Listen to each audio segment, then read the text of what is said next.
personality, in which the moral law reveals to me a life independent of animality, and even of the whole sensible world,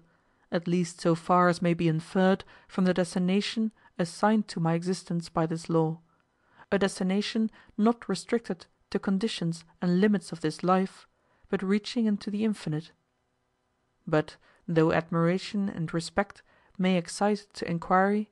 they cannot supply the want of it. What, then, is to be done in order to enter on this in a useful manner, and one adapted to the loftiness of the subject? Examples may serve in this as a warning and also for imitation. The contemplation of the world began from the noblest spectacle that the human senses present to us, and that our understanding can bear to follow in their vast reach, and it ended in astrology. Morality began with the noblest attribute of human nature, the development and cultivation of which give a prospect of infinite utility, and ended in fanaticism or superstition. So it is with all crude attempts where the principal part of the business depends on the use of reason, a use which does not come of itself like the use of the feet by frequent exercise, especially when attributes are in question which cannot be directly exhibited in common experience.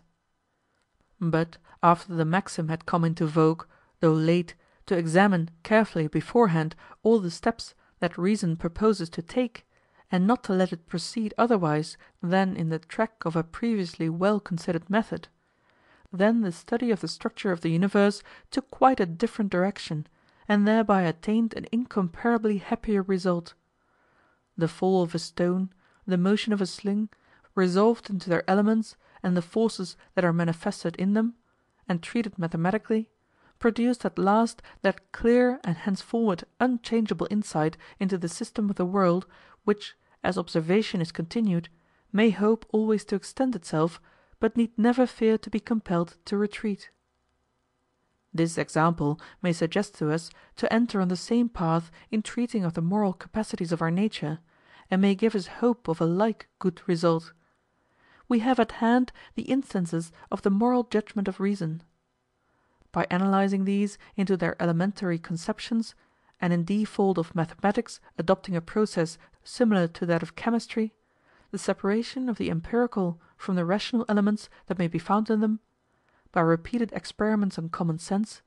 we may exhibit both pure, and learn with certainty what each part can accomplish of itself, so as to prevent on the one hand the errors of a still crude untrained judgment,